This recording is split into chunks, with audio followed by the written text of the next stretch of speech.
Good morning, everyone. I'm Megyn Kelly. It's Friday, July 25th, 2025, and this is your AM Update. I built a great hotel. It's called the Old Post Office, and it's a much bigger project than this, and I spent $200 million building it. President Trump taking his fight with Federal Reserve Chair Jerome Powell to the Fed's front door, literally, as questions grow about a multi-billion-dollar renovation project and about the future of interest rates. I never thought that we would be questioning the Clintons and others with respect to the Epstein files. The House Oversight Committee approves a motion to subpoena the Clintons and other prominent former officials in relation to Jeffrey Epstein. Let Hulkamania make America great again! And legendary wrestler and Trump fan Hulk Hogan passes away. All that and more coming up in just a moment on your AM Update. The worst part of cooking meat, being chained to a scorching stove, sweating, squinting through smoke, singeing your eyebrows only to serve something that's half jerky, half still mooing. Those days are over. Chef IQ Sense is a smart wireless cooking sensor that goes right into whatever you're making. It's like a meat thermometer, but way smarter. It takes the guesswork and stress out of cooking. Just insert it, open the Chef IQ app, choose your doneness, and the Chef IQ monitors will predict exactly when your food will be ready. No more opening hot ovens, hovering over grills, or babysitting air fryers. And when it's done, Chef IQ Sense sends an alert straight to your phone. No more guessing. Now you can kick back, hang with guests while dinner basically cooks itself.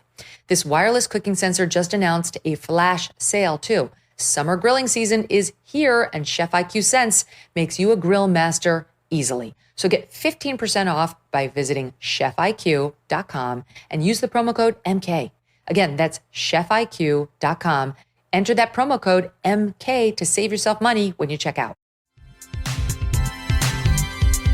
President Trump putting on his hard hat and channeling his past career on Thursday afternoon, taking a field trip to the Federal Reserve headquarters, currently a massive construction site, to inspect the costly renovations running wildly over budget.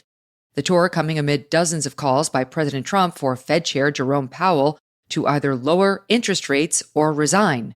Chairman Powell insisting he will finish out the remainder of his term, which ends in May 2026. On July 1st, Chairman Powell telling reporters his decision to leave interest rates steady is a result of President Trump's new tariffs. Chair, would the Fed have cut more by now if it weren't for the tariffs? So I think that's right. We went on hold when we saw the size of the tariffs and essentially all inflation forecasts for the United States went up materially as a consequence of the tariffs. So we didn't overreact. In fact, we didn't react at all. We're simply taking some time. Trump administration officials contending the new tariffs are not fueling inflation, citing recent data showing the rate remaining within expected ranges. President Trump post-tour on Thursday reiterating his belief that rates need to come down. We have to get interest rates lowered in our country. Our country is the hottest in the world right now, but the one section, people are pretty much unable to buy housing because the interest rates are too high. We have no inflation. We have a lot of cash coming in. The tariffs have been unbelievable now. People that didn't even believe in tariffs are saying, what a great move that was. We should have the lowest interest rate. And if you took it down 3 points, not a little bit, but 3 points, if you got us down to 1, we would save more than $1 trillion, basically with just a paper transfer. You wouldn't be cutting costs of anything. You wouldn't be building anything. Just a move of the hand saying, we're going to lower interest rates. You would save $1 trillion a year. While President Trump may often express displeasure with Powell as head of an independent body, the Fed chair cannot legally be fired without cause. The renovation project, originally approved in 2017, estimated at about $1.7 billion, now running upwards of $2.5 billion, providing a potential line of attack for the Trump administration. On July 10th, Office of Management and Budget Director Russ Vought writing a letter to Powell, reading, quote, "The president is extremely troubled by your management of the Federal Reserve System.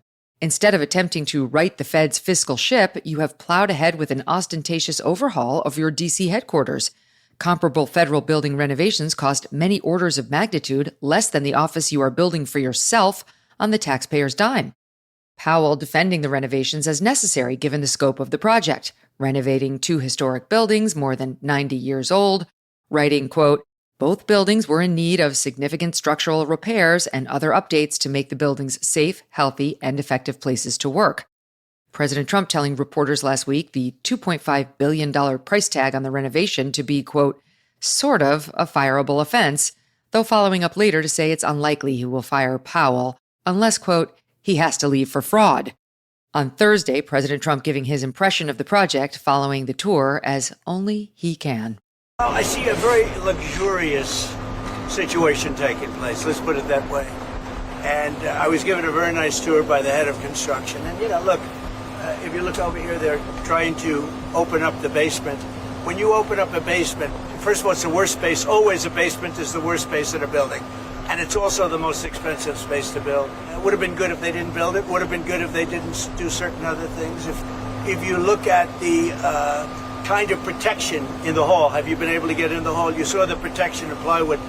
I mean, that was a lot of money just to protect it for a period of time. Look, there's always Monday morning quarterbacks. I don't want to be that. I want to help them get it finished. It's been going on for years, and I want to help them get it finished.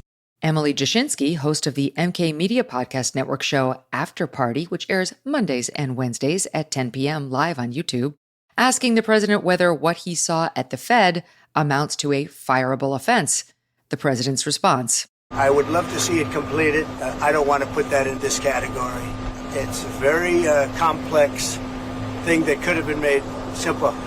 I built a great hotel, and the great hotel that everybody in this group knows very well, it's called the Old Post Office, and it's a much bigger project than this, and I spent $200 million building it. And it was taken down to the steel, for the most part, taken down, you've seen it go up. And I built it quickly, and I built it for $200 million. A much bigger job than this. Spent $200 million. It's got marble bathrooms, the top fixtures, the best of everything, all brand new. So, this is a very expensive job. I don't know. It got out of control. And that happens. It's a shame. Mr. President, if the rates are hurting families in the country, why let that keep going for another 8 months? Why not just fire the chairman now? Because to do that is a big move, and I just don't think it's necessary. And I believe that he's going to do the right thing. The next Federal Reserve Conference is set for next Wednesday, when Mr. Powell is expected to announce his latest decision on interest rates. Coming up, the House Oversight Committee votes to subpoena the Clintons in relation to the Jeffrey Epstein case as the DOJ interviews imprisoned associate Ghislaine Maxwell, and real American hero Hulk Hogan passes away. I've been talking a lot about Riverbend Ranch steaks lately, and for good reason. The ranch is just a few miles from West Yellowstone, Montana, where we go in the wintertime, and their steaks are so flavorful and surprisingly tender. Even someone like me, who does not know how to cook, can make it taste delicious. It's thanks to the quality of the beef. A lot of our listeners have been writing in, sharing similar feedback. Abigail Finan will not stop talking about Riverbend Ranch, and I feel the same.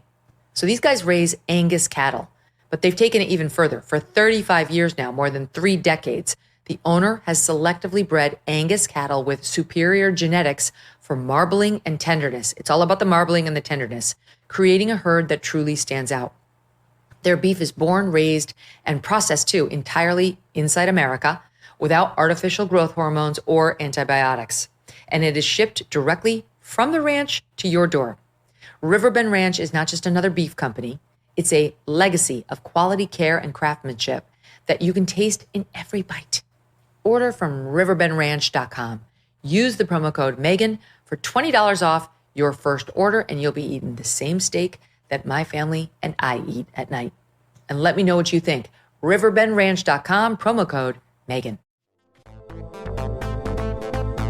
A House Oversight Committee voting on Wednesday to approve subpoenas to former President Bill Clinton, former Secretary of State Hillary Clinton, and other high-profile individuals with possible links to Jeffrey Epstein and Ghislaine Maxwell. In addition to the Clintons, the Subcommittee on Federal Law Enforcement approving subpoenas to all former FBI directors from 2001 through 2017, meaning James Comey and Robert Mueller, as well as former Attorneys General Loretta Lynch, Eric Holder, Bill Barr, Jeff Sessions, and Alberto Gonzales. The Oversight Committee also passing a motion directing Chairman James Comer to subpoena the DOJ to release the Epstein files. That motion, including 2 amendments, the first requiring the DOJ to include the release of all communications between all Biden administration officials, including President Biden, and the DOJ relating to Jeffrey Epstein. The second requiring the DOJ to redact any personally identifiable information of victims and possible child sex abuse material prior to release. Chairman Comer on Thursday telling reporters the committee will move quickly to serve these subpoenas. The others that happened yesterday, we're going to move quickly on that. All the names that were mentioned are names that have been mentioned in the past with respect to the Epstein saga. So I'm surprised that the Democrats went along with subpoenaing Bill and Hillary Clinton and others that have been involved in that. I think we all know that Maxwell was at the wedding of Chelsea Clinton. So certainly they had a relationship with Maxwell. I don't know what that relationship was. I never thought that we would be questioning the Clintons and others with respect to the Epstein files, but the Democrats voted in a bipartisan manner yesterday to do that. So what I've told people all week, the Republicans on the House Oversight Committee have been very interested in this Epstein ordeal for weeks now. And I told Mike Johnson that our members wanted to pursue that. So it's not like there was any cover-up from the Republicans on the House Oversight Committee, because our guys really want to know. Deputy Attorney General Todd Blanche on Thursday meeting with Ghislaine Maxwell and her legal counsel in Tallahassee, Florida. Maxwell is currently serving a 20-year prison sentence on sex trafficking charges for her role in helping procure underage girls for Jeffrey Epstein's sexual abuse, as well as her own acts of sexual abuse. Details of that meeting are not yet available, and it's unclear if they will be made public. This as the media erupts over a Wall Street Journal report headlined, quote, Justice Department told Trump in May that his name is among many in the Epstein files. A sampling of the coverage from NBC, CNN, and MSNBC here.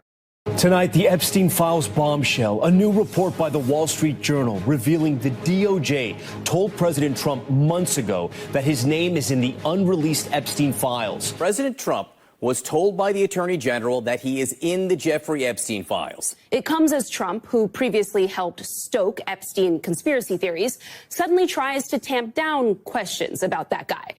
Despite the attention-grabbing headline, the details proving less scandalous.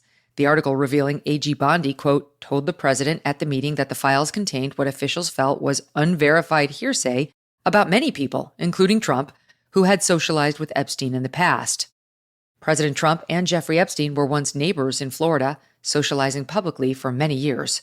The two reportedly had a falling out in 2004 before Epstein was indicted for soliciting prostitution in 2006, then ultimately in 2008, pleading guilty to 1 count of soliciting prostitution and 1 count of soliciting prostitution from a minor. Hello, that should never have been allowed. Minors cannot be prostitutes. That's called statutory rape. Sorry, personal point of privilege always bothers me. In any event, he reached those pleas as part of a highly controversial plea deal.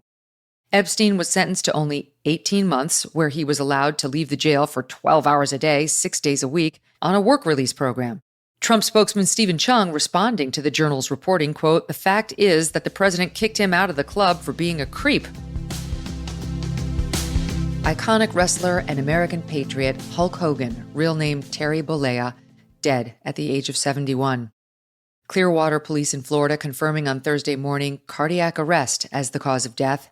In June, E! News reporting Hogan had undergone a reportedly successful neck surgery, though in recent weeks, rumors swirling that the legendary Hall of Famer was on his deathbed unable to speak. On Tuesday, former manager Jimmy Hart posting on X, Hulk is doing great, doing phenomenal. 6-time World Wrestling Entertainment Champion, twice inducted into the WWE Hall of Fame, Hulk Hogan is credited with the explosive rise of wrestling's popularity in the mid-1980s. Hulkamania sweeping the nation like wildfire, fans roaring as Hulk Hogan tore his shirt apart, flexing for the cameras, his signature move. That bravado later turning political, Hogan embracing President Trump, even delivering a barn burner of a speech at the 2024 Republican National Convention. With the power of Donald J. Trump and all the Trumpites running wild, America is going to get back on track. And like Donald J. Trump said, America is going to be great again. But what happened last week when they took a shot at my hero and they tried to kill the next president of the United States? Enough was enough. And I said, let Trumpamania run wild, brother. Let Trumpamania rule again. Let Trumpamania make America great again. He stole the show. President Trump posting Thursday to Truth Social, quote, "We lost a great friend today, the Hulkster. Hulk Hogan was MAGA all the way, strong, tough, smart, but with the biggest heart. He gave an absolutely electric speech at the Republican National Convention that was one of the highlights of the entire week. He entertained fans from all over the world, and the cultural impact he had was massive. To his wife Skye and family, we give our warmest, best wishes and love. Hulk Hogan will be greatly missed." In the words of his iconic theme song, "I am a real American, fight for the rights of every man. I am a real American, fight for what's right." He was, and he did. And that'll do it for your AM update. I'm Megyn Kelly. Join me back here for the Megyn Kelly Show, live on SiriusXM Triumph Channel 111 at noon East, on youtube.com/Megyn Kelly, and on all podcast platforms. Happy Friday.